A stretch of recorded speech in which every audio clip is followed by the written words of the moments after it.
Pariyatti Audiobooks presents Chapter 14, Time Past and Time Present, from Journey of Insight Meditation by Lerner, as read by Jonathan Nelson.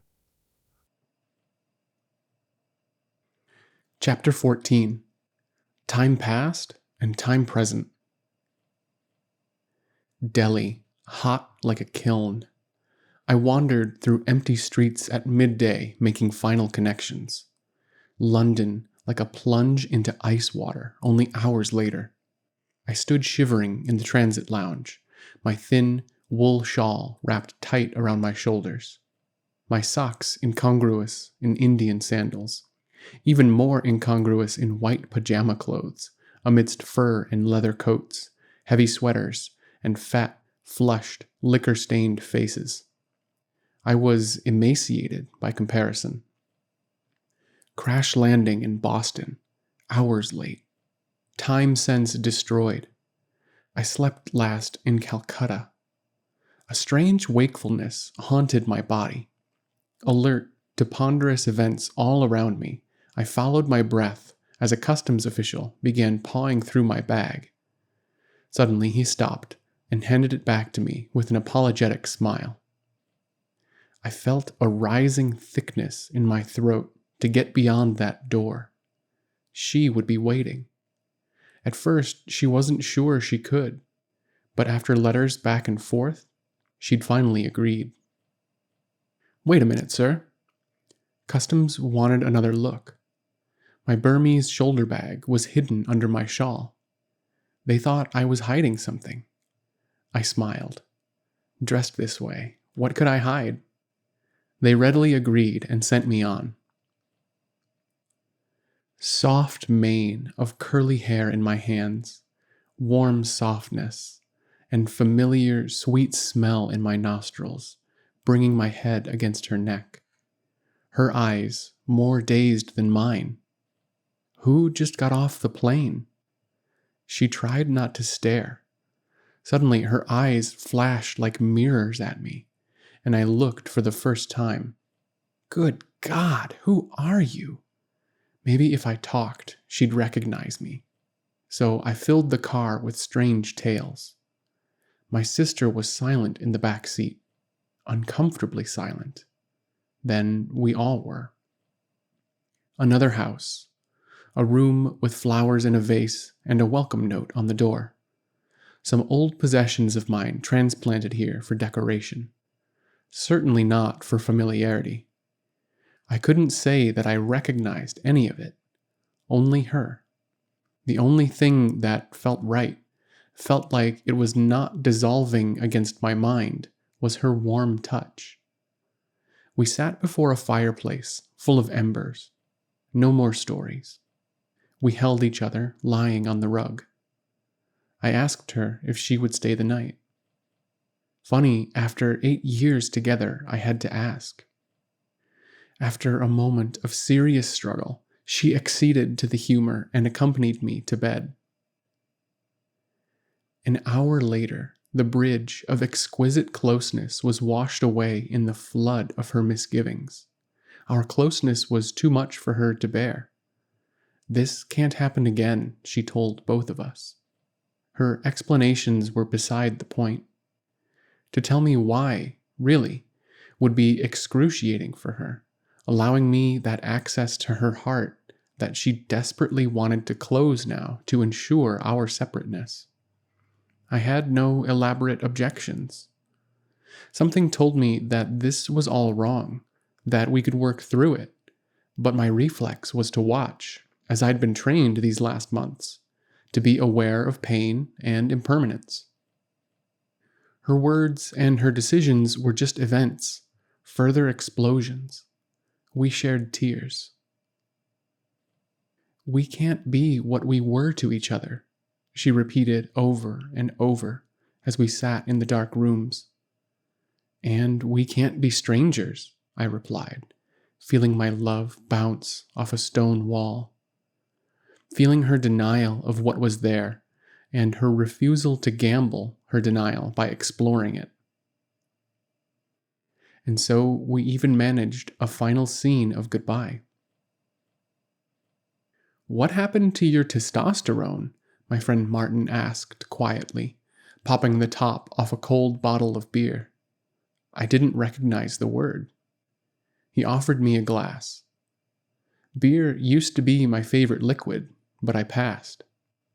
"Male hormones," he explained, and the brows of his satyr-like face wrinkled. "The last time I saw you, you were in a leather jacket, 5 rings on your hand, a big beard, fancy scarves, and a very different look in your eye." I looked down at my baggy sweater and overalls and black sneakers. "But it's not even the clothes, or your half-inch of hair, or even that your beard is gone. Let me explain it this way. The priest, or whatever he's called in different locales, is readily identifiable. He wears a uniform, so his vibration of sanctity or insanity or whatever is readily identifiable. Oh, he's a priest. It's all right, a holy man. But when people pick up on that vibration without the uniform, it's unsettling to them, even a little threatening. And you've definitely got that aspect to you." Martin got up and walked across the kitchen to start preparing dinner. His assessment was a little difficult to comprehend, but I didn't doubt it. I had come to see him because I needed an explanation for why the surroundings I'd left not that long ago seemed so bizarre. If anyone would know, Martin would. An anthropologist, he had made 3 trips in the last couple of years to villages in the countryside of Nepal, inhabited by refugee Tibetans, where he would spend 4 months at a time, removed entirely from contact with Westerners, and then get on a plane and be at the Harvard Graduate School a few days later. He knew about transitions. "It's only been 6 months, I began. "That's what's so hard to comprehend. I recognize everything. It just hasn't been that much time since all of this was my home. I lived here, but none of it is familiar anymore. I'm walking in shadows. When I reach out for something, there's nothing to touch." I smiled. Pardon the metaphors. I'm not sure I'm being very clear. Martin knew what it was like to walk in dreams. He had less belief in his surroundings than anyone I knew. "Listen, I was walking through the square to get here." I took a deep breath. "People are like phantoms, Martin. Can you understand that? I'm looking at a past that isn't there. Just because it's familiar doesn't give it any reality. Everything I knew is inaccessible to me. I didn't know that until the moment I landed. Really, I didn't know what I'd become." I paused. The rest of the words were really hard. "That's why splitting up with her is so much pain. She's still real for me, Martin. The only real thing I sense." "What are you going to do now?" For me, it was easier just to come back and get down to work. Although it made no sense, I had fewer questions to ask. The questions have no answers, Martin poured half his bottle of beer into another glass and handed it to me. I drank it and knew the taste, felt the memory explode as my body heated at the touch of the liquid, balanced for a moment, hesitating to judge, then swallowed it all. I don't know. I've never been in this situation. No wife, no job, no money, no plans. Hover is back, and there's a retreat starting out in western Massachusetts in about a week. I think I'll head for that. Here, Martin handed me a $20 bill. I'd give you more if I had it, but it's more than you've got. My contribution to the progress of the Dharma. When I saw Hover about 3 days later, I told him everything as he sat on his pillow facing me on the floor, smiling, laughing, calm, and kinder than anyone I've ever met. He was particularly interested in my experiences in Burma and had me explain all of the phenomena in detail. my false brushes with Nirvana, Sayama's corrections, and my encounter with Uba Kin. He made me explain certain terms I was using until he was sure I understood them. All of this was kind of nice to retell. I only wished the story had ended in Rangoon. I took a deep breath and continued. I told him of my wife's decision to separate her life from mine in the only way she seemed to know how, by keeping me at such a distance that I became a stranger. As I talked, I felt the water well over the edge of my eyes. Then I told him about my plans, the academic projects I had in mind for papers on meditation. But, I said, and heard the syllable echo hollowly in the room. It's hard to get started on them. I stopped and shook my head. Then the words just started tumbling out. Nothing is real anymore. No, I mean, everything is all of a sudden real, much too real. I stand on a street corner, gaping, because everything is dissolving against my eyes. I can't look at trees anymore. They start to melt, so I turn away. I can't hear music. It's abrasive. Or if I listen closely, the sound disintegrates. It just becomes a zillion tiny moments fading out of existence. And people hover, they're like ghosts. It's like I'm staring right through them. Their voices are like echoes. I feel like reaching out and grabbing them, but I know there's nothing to touch. And that doesn't make me peaceful or unattached. It scares the hell out of me. I know it well. When I got back from Burma years ago, I couldn't go near a crowd. It terrified me. I still can't, but I do, if you know what I mean. After a while, you start blending more, and then the confrontation becomes less acute. Then he cleared his throat and sat up straighter on his pillow and spoke like a physician who has conducted a thorough examination of the patient. The only thing that will end the terror is to let go of everything, he said. The way he said the words, let go, in a half-whispering command, gave me a slight shiver. It was almost like a password, an incantation, a verbal symbol for that which has no name. And the mood he evoked by that phrase was so uncharacteristic of the man whose major interest had always been effort and striving. His bald head looked to me now as though it belonged to some inscrutable Zen master. He continued, as long as you want nirvana, you'll never get it. You think that once you attain that state, all your troubles are over. But it's just an event along this path. You can't live your life in the supramundane. You return to this state, this world, and it is here that the business of purification, of continuing to rid yourself of the defilements that condition future suffering, takes place. Nirvana isn't anything special, you see? As long as you were straining, reaching, clinging, as long as you want it, you'll never get it. You just do the work, day by day, year by year, lifetime by lifetime, and it comes. And you don't have to go anywhere to find it. It's right here, right in the fear and terror. But even more than that, he went on, you're clinging. You're searching for some situation, some place to stand on, something solid under you to watch it all dissolve. You can't get started on your work until things settle down.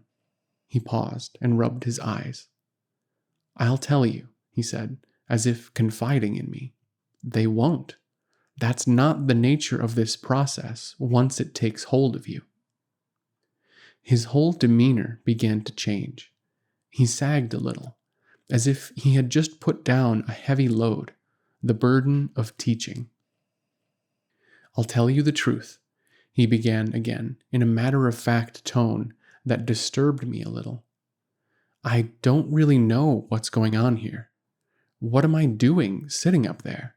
I'm no teacher of meditation. They've got the wrong man. I stared at him incredulously.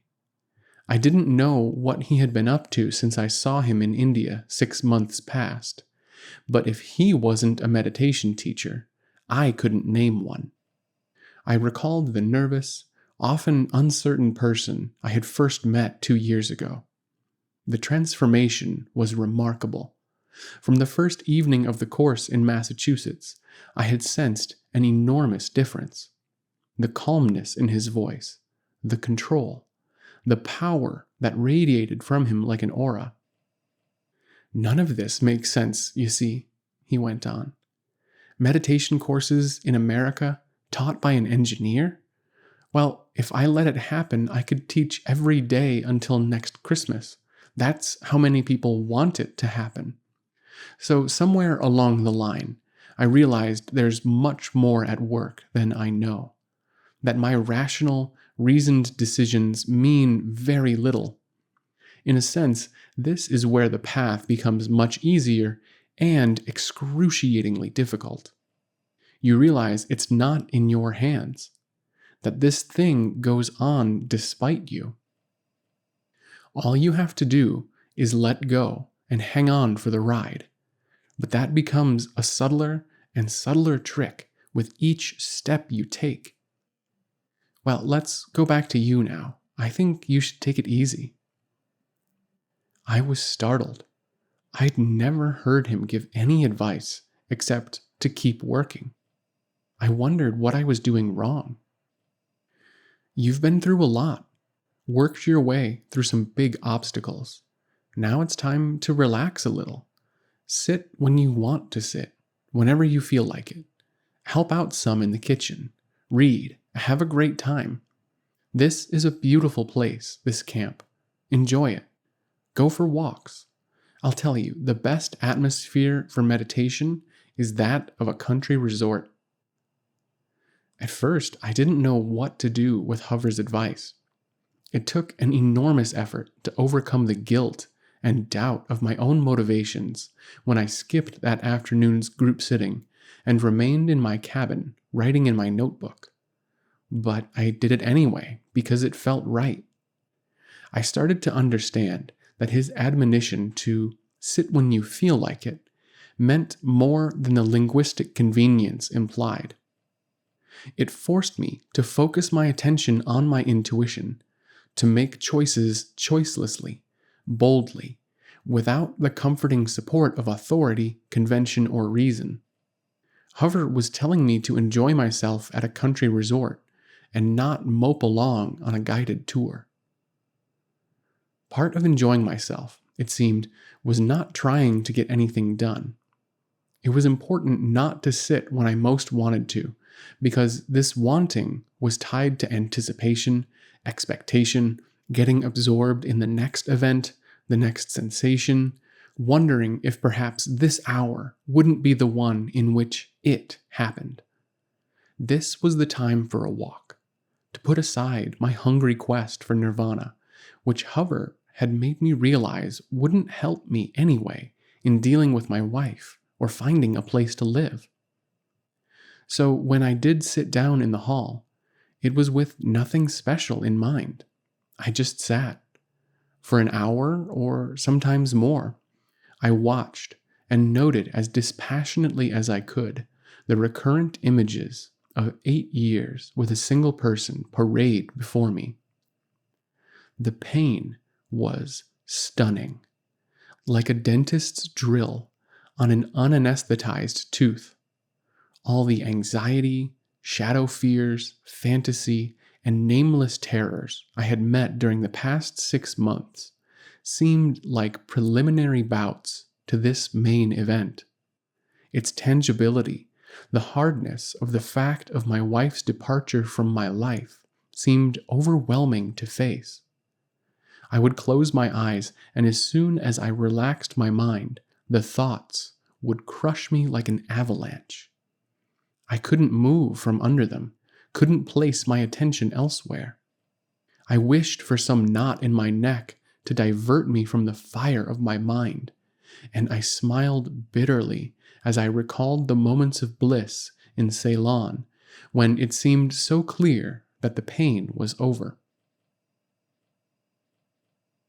It was confusing to search for a place to live because whenever I thought about it, there was no apparent reason in the world why I left Burma and Ceylon at all. The unfinished business of my marriage with P, I recalled my own decision.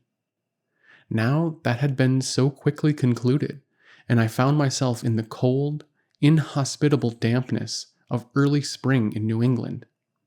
It was hard to put my energy into settling down here. I would rather be back in the forest. I tried to lay that thought aside, but it was much easier to figure out ways to raise money for an airline ticket than to find a home.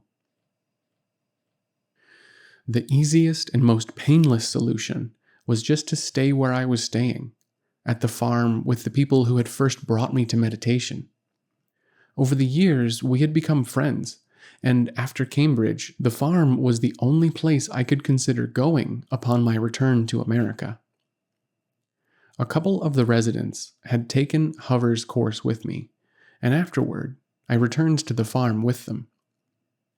Following a number of days occupied by long, empty walks in the woods, I had asked if I might live at the farm. They politely declined. So I was a visitor until I could find a place of my own. I focused a little frantically on that goal. Finally, I got some help from a person who proved to be my unlikeliest teacher of all. His name was Arnie, and though he was 24 years old, he could have been mistaken for a high school student with his smooth cheeks, short, parted hair, and face of sweet innocence. To look at him was to see very little going on, so little that the first impulse was to confuse his appearance with his essence. 2 years ago, he had done several meditation courses with Goenka. Since returning from India, he had worked as an attendant at a state mental hospital, living in a small house on the grounds and spending an average of 8 or 9 hours a day sitting alone, not in contact with anyone else involved in the practice. Slowly, often painfully, as he recounted to me one day, much of what drives us round and round the wheel of suffering was burnt out of his being. He watched desire arise and pass, over and over again, until its insubstantiality was apparent and its hold was lost. With a sense of childlike wonder, he described the experience of sitting one day and feeling on an absolute level of experience that he was not there, that his entire being was a process which he was neither in control of nor being controlled by. He looked at me and shook his head. What a burden to put down, really. Then one day, Arnie told me, he decided that it was time to share some of what he had accumulated with others. He decided he wanted to help organize a course, and he found out about my friends at the farm. When he learned of my recent events, his large, brown, faintly luminous eyes were full of such sympathetic understanding that I breathed my first sigh of relief since returning to America. Now he was here to help me find a home. "Ready?" he asked as I got out of his car. "I've got a few places to show you, and some people you should meet." I nodded with trepidation. I would rather have spent the day meditating in my room. But he lured me out with the hope that I might find a place to live. That seemed crucial to me. I got in the car, and when I slammed the door shut, I felt safe for the first time in days. "Too many people," I muttered. Our first stop was a Quaker meeting house, where I sat through silence, speeches, and songs, which all sounded the same to me. People. Why were people frightening to me now? I kept hearing things, noises coming from minds, and I couldn't tell if it was their mind or mine shouting rudely. I longed for that forest hut or the cell in Rangoon where the noise was so readily transparent. My mind's dialogue was interrupted by Arnie tugging at my elbow. The room was dispersing. Arnie led me out to the lawn where a group had assembled to listen to some kids playing guitars and singing. I felt more comfortable with my eyes closed, but when I heard her voice, they opened. Strange, I thought, that she should look so much like my wife. Broad shoulders and curly hair. How long does it take to forget? And then, in the most rapid sequence, my mind digested her completely and spun out long fantasies of introductions, conversations, and seduction. When the music stopped, I nudged Arnie. "Do you know her?" I whispered. He nodded and smiled sympathetically.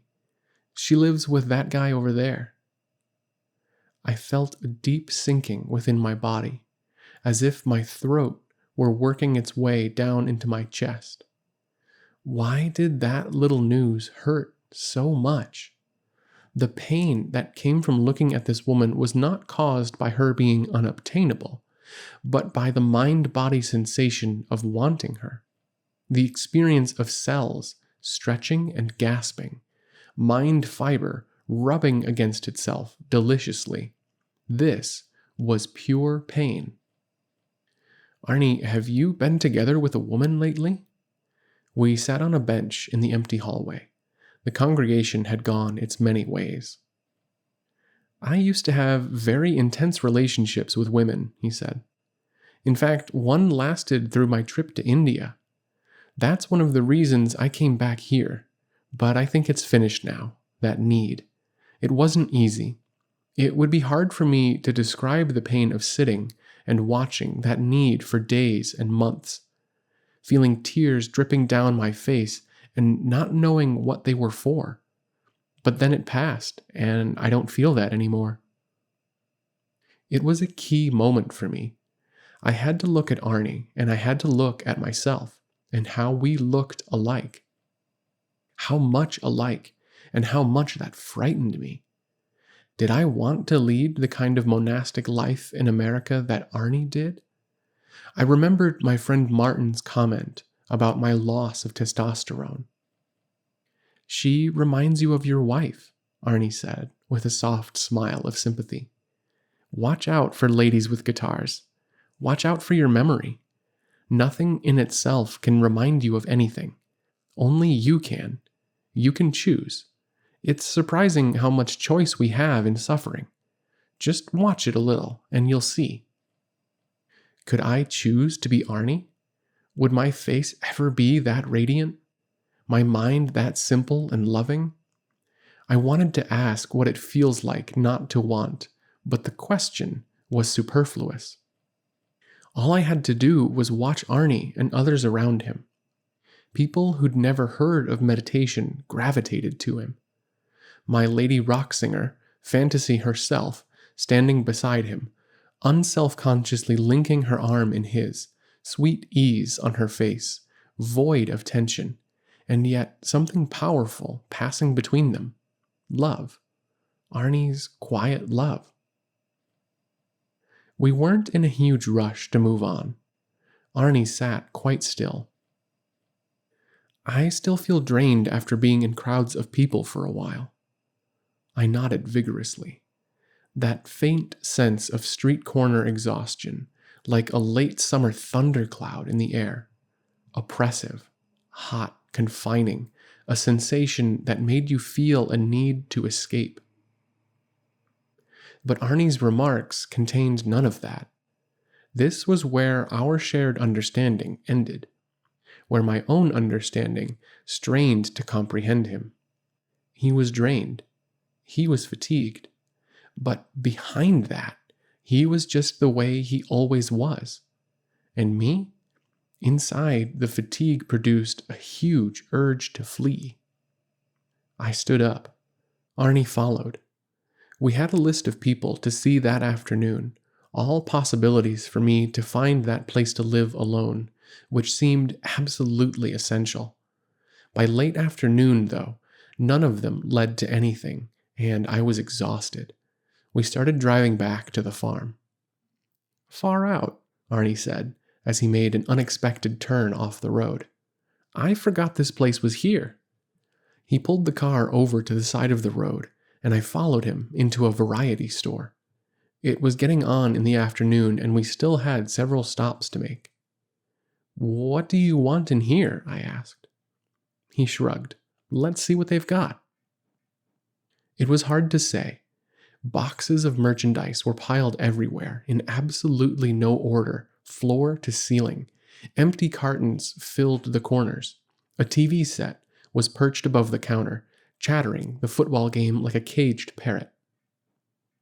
The owner, a round, balding, pop-eyed, old-time New Englander, recognized Arnie and reported at great length the news of this area, and in particular, an automobile accident involving someone Arnie knew.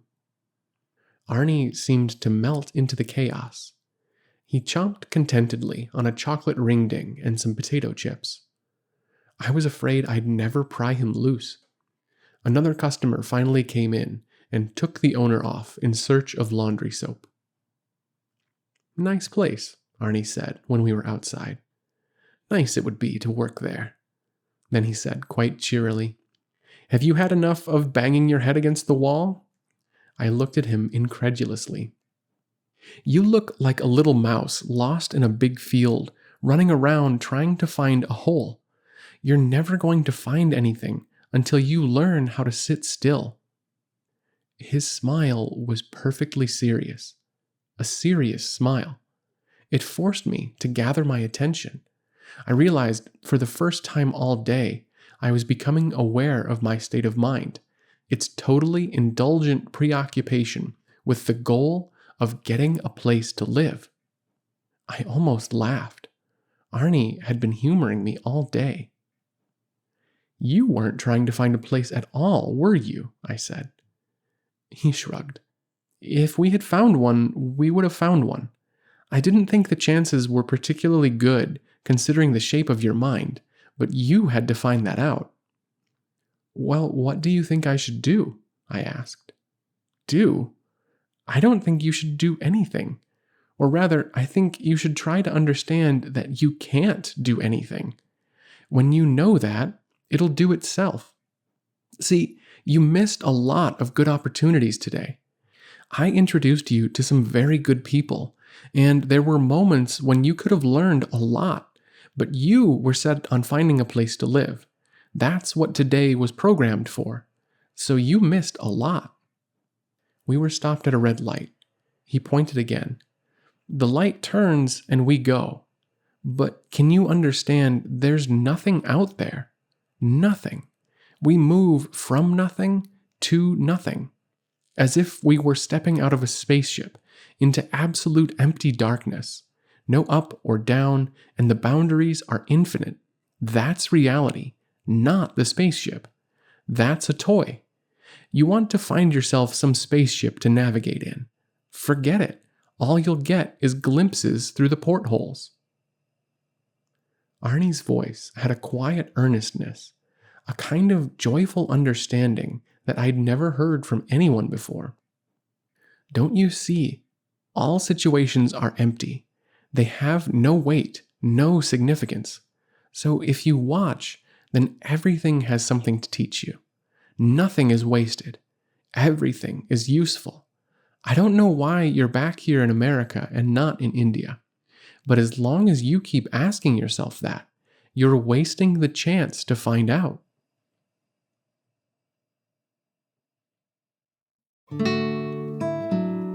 Pariyatti, a nonprofit 501c3 organization, offers a wide variety of books, eBooks, videos, and audiobooks about the teachings of the Buddha, the Pāli language, and Vipassana meditation.